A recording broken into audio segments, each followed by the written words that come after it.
Ainda falando sobre o Luiz Pucci, nós vamos ter o professor Lindemer falando como que é o desenvolvimento dele aqui e como que ele se associa a jovens profissionais que chegam um pouco mais tarde, como é o caso do Giulio Micheli e do Giuseppe Chiapori, que vão passar por vários momentos da história da construção de São Paulo com seus escritórios e sendo responsáveis por importantes obras na cidade nos anos 10, anos 20.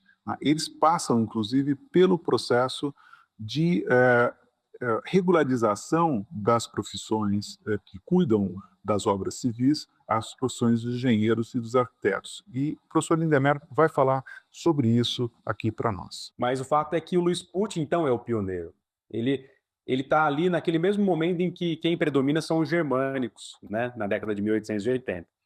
Aí no comecinho, no finalzinho de 1890, comecinho de 1900, o Giulio Micheli, esse sim diplomado, né, salvo engano em Paris, acho que ele se formou em Paris, o Micheli, aí fica o escritório Pucci e Micheli. Aí o Micheli vai construir a sua própria mansão, projetar na Avenida Paulista, vai se tornar lente catedrático, né, aquela coisa toda. E o Micheli, depois da morte do Pucci, arregimenta um outro sujeito, que é a Salmonia De Benedetti. Disseram que tinha feito um curso como vinculado à engenharia industrial, mas muitos dos depoimentos que elas levantaram são orais e não tem uma comprovação documental.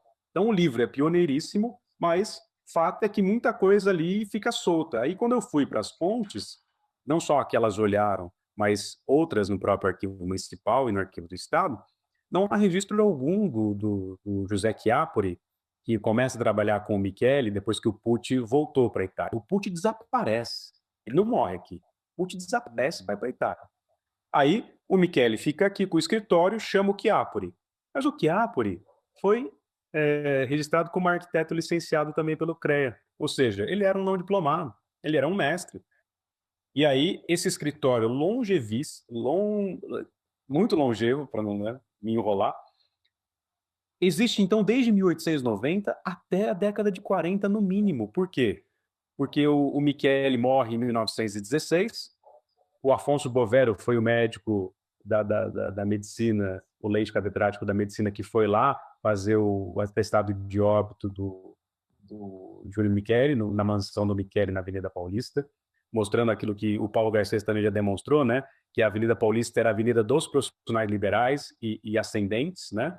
Em ascensão, e não dos cafeicultores, porque o Júlio Michele, o engenheiro arquiteto, morava lá.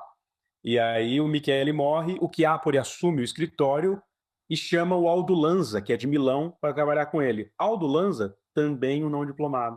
Aí o escritório fica na mão de dois não diplomados, mas foi o mesmo escritório que levou a cabo o viaduto Santa Efigênia, com técnicas e materiais importados, como a gente bem sabe, né? Ainda na época do Michele. Aí o Lanza assume junto com o Chiapori e, na década de 20, ganha um concurso para construir o famoso Teatro Carlos Gomes de Campinas, demolido algumas décadas depois. Então, eles são os projetistas do belo Teatro Carlos Gomes de Campinas. Então, é um escritório que, no fim das contas, existia desde o Pucci e foi continuando via Michele, depois via Chiapri e via Aldo Lanza, até a década de 40, 50. Olha que fascinante. É um dos escritórios de italianos mais longevos da história do Brasil. O pessoal fica falando só do Ramos, né? Mas olha isso. Nós vamos continuar com o professor Paulo Garcês falando sobre a principal obra do Giuseppe Chiapori para São Paulo, que é o grande viaduto Santa Efigênia, feito com uma estrutura importada, né, projetada por ele, e que tem um papel importantíssimo para a cidade. Giulio Michele é um desses nomes que a cidade de São Paulo reconhece pouco hoje em dia, mas que foi absolutamente marcante no início do século XX. Para se ter uma ideia, não é? Ele é um dos responsáveis pela execução de um marco da engenharia e também da arquitetura na cidade, que é o viaduto de Santa Efigênia. Um edifício, não é? Um edifício metálico, não é? É uma obra de arte de engenharia que é célebre por ter sido a primeira dívida externa, não é, da cidade de São Paulo, mas ele deveria ser célebre também por ser o grande indutor, não é, do gosto floreale, não é, do Art Nouveau na cidade de São Paulo. Ele é uma estrutura composto por uma estrutura de ferro, não é, importado da Bélgica, que era um dos lugares que estava expandindo, não é, o gosto dessa nova arte, não é, da Art Nouveau, que usava referenciais na natureza, não é, no corpo feminino e não nos estilos históricos europeus, não é? Era uma arte que se queria efetivamente nova, não é?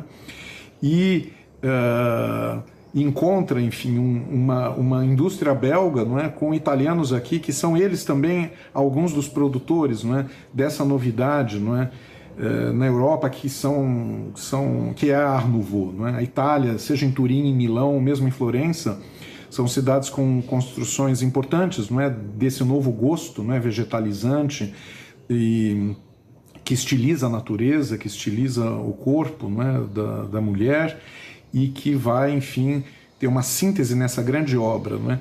As grades são todas Art Nouveau, e, portanto, dentro desse gosto, né, da virada do século XX, né, o estilo 1900, né, como também se disse muitas vezes, mas embaixo dessa estrutura de ferro, uma sólida estrutura de arquitetura também, né, que são as grandes massas, não é, de argamassa e tijolos que sustentam, não é, a estrutura metálica, e ali nós vemos também um gosto italiano muito marcado pelas bossagens italianas, não é, que vem de uma cultura renascentista e maneirista, portanto uma construção, não é, que sintetizava de novo, não é, essas muitas modernidades da Europa do final do século XIX e do começo do século XX, e que marcou a cidade de São Paulo. Não é? Ele era um viaduto muito maior do que o viaduto do Chá, um viaduto em arco, não é?